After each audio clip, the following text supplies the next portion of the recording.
Hello बच्चों, welcome to our channel Arrow Physics. Okay, आज हम एक नए टॉपिक की तरफ मूव करते हैं जो है ओम्स लॉ। ठीक है, अभी ओम्स लॉ क्या है, कैसे है, सब कुछ इसमें देखेंगे। तो एक ओम अंकल थे जिनका पूरा नाम था जॉर्ज साइमन ओम। ये एक फिजिसिस्ट थे। फिजिसिस्ट कौन होता है?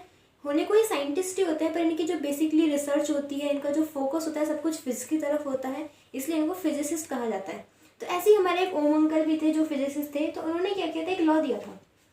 क्या होता है जब भी हम कोई अच्छी रिसर्च करते हैं या कोई हमारी अच्छी अच्छी डिस्कवरीज वगैरह पब्लिकली आती हैं, तो हम उस पर अपना नाम देते हैं। जैसे कि आप लोग को भी ग्रीटिंग कार्ड बनाते हो, तो उसको बनाने में बात क्या होता है, आप छोटा सा नीचे लिखते हो मेड बाय गोलू भैया, मेड बाय मोलू भैया और एक्स वाई जेड, आप जो भी आपका नाम है आप लिखते हो। क्यों? क्योंकि आप अपनी जो प्रेजेंटेशन है, जो भी आपने क्रिएटिविटी की है, वो सब आप पब्लिकली शो करना चाहते हो, आप बेसिकली अपना नाम डाल के। तो ऐसे ही हमारे ओम अंकल भी थे।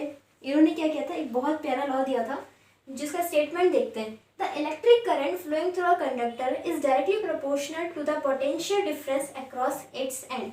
एक सर्किट डायग्राम बनाते हैं। Okay, this is ammeter, this is resistance, resistance के पैरेलल में voltmeter, this is variable resistance. Okay, negative positive, positive negative, positive negative. ये हमारा की है, ये हमारी बैटरी है। आप सब इन चीज़ों से बहुत अच्छे तरीके से इंट्रोड्यूस्ड हैं। ओके, तो ये जो रेजिस्टेंस के एंड से दो एंड पॉइंट, ठीक है, इनके बीच का जो पोटेंशियल है, इसको हम पोटेंशियल डिफरेंस कहते हैं वो। तो इन्होंने क्या कहा कि जो पोटेंशियल डिफरेंस है और इलेक्ट्रिक करंट ही आपस में क्या है, प्रोपोर्शनल है। प्रोपोर्शनल मतलब अगर एक चीज़ बढ़ रही है तो दूसरी भी बढ़ेगी, एक अगर घट रही है तो दूसरी भी घटेगी। जैसे आप एग्जाम दे के आते हैं, तो एग्जाम में क्या होता है, यदि आपके क्वेश्चन सही होते हैं तो आपके मार्क्स इंक्रीज करते हैं यानी बढ़ते हैं, और जितने क्वेश्चन आपके गलत होते जाते हैं उतने आपके मार्क्स डिडक्ट होते जाते हैं यानी कम होते जाते हैं। तो वो भी प्रोपोर्शनल नहीं होता है एक दूसरे के। इसी तरह से ये होता है, मतलब यदि पोटेंशियल डिफरेंस या फिर इलेक्ट्रिक करंट बढ़ता है तो उसका जो दूसरा यानी करंट और पोटेंशियल डिफरेंस वो भी क्या हो जाएगा, इंक्रीज हो जाएगा। मतलब यदि पोटेंशियल डिफरेंस बढ़ रहा है तो उस कंडक्टर का जो इलेक्ट्रिक करंट है वो भी इंक्रीज होगा। यदि पोटेंशियल डिफरेंस कम हो रहा है तो कंडक्टर भी कम हो जाएगा, यानी सॉरी कंडक्टर नहीं, इलेक्ट्रिक करंट भी कम हो जाएगा। Okay, clear? और जब हम कोई प्रोपोर्शनैलिटी का साइन हटाते हैं तो हमेशा एक कांस्टेंट आता है जिसको हम कहते हैं प्रोपोर्शनैलिटी कांस्टेंट। ठीक है, तो मैंने यहाँ पर इस प्रोपोर्शनैलिटी के साइन को हटाया क्योंकि हम इससे न्यूमेरिकल सॉल्व नहीं कर सकते, और प्रोपोर्शनैलिटी यदि साइन है तो हम कोई भी डिफरेंट चीज़ नहीं ला सकते, क्योंकि जब भी प्रोपोर्शनैलिटी का साइन हटता है एक कांस्टेंट आता है, और वो कांस्टेंट हमेशा कोई नई चीज़ देकर जाता है, बिल्कुल न्यू थिंग। ओके, तो जैसे ही हमने इस प्रोपोर्शनैलिटी के साइन को हटाया हमारे पास एक कांस्टेंट आया which is resistance. This is proportionality constant, जिसको हमने बोला रेजिस्टेंस। तो एक सिंपल सा मतलब अच्छे से याद रह जाए, वीर वर्ड बहुत सिंपली होता है, V I R, V is equals to I R, simply we can say V I R. Okay, इसलिए मैंने रेजिस्टेंस को उधर कर दिया और करंट को इधर ले लिया। देखो V is equals to I R, simple सा फॉर्मूला हमारे सामने आ गया। यहाँ पर V क्या है, पोटेंशियल डिफरेंस, I क्या है, electric current, and R is resistance. अब रेजिस्टेंस क्या होता है, इसके ऊपर पूरी एक नई वीडियो डालूंगी मैं, उसमें आप लोग देखना। एंड इसकी क्या यूनिट है, कब ये यूज होता है, क्या इसका फंक्शन है, सब कुछ अपन उसमें देखेंगे। ठीक है, हम एक प्यारी सी चीज देते हैं। देखो ग्राफ, फिजिक्स में ग्राफ मस्ट इम्पॉर्टेंट है, क्योंकि ग्राफ से आपके इजीली समझा पाते हैं। समझ में आ गई बात आपको?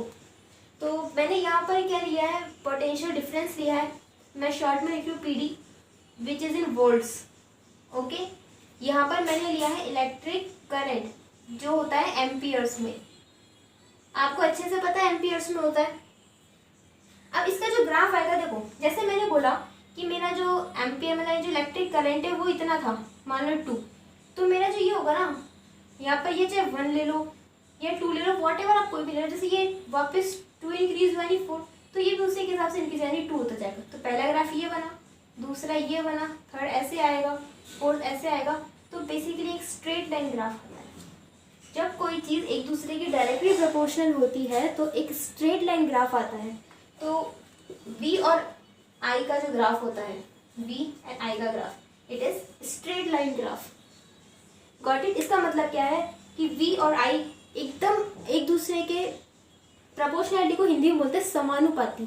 समानुपाती मतलब समान रूप से इस पे जो रेशियो हो रहा है वो आ रहा है, समान रेशियो आ रहा है।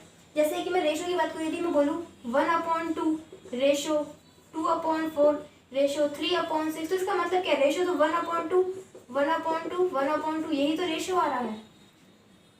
इसी तरह से डायरेक्टली प्रोपोर्शनलिटी ग्राफ में इस तरह से होता है।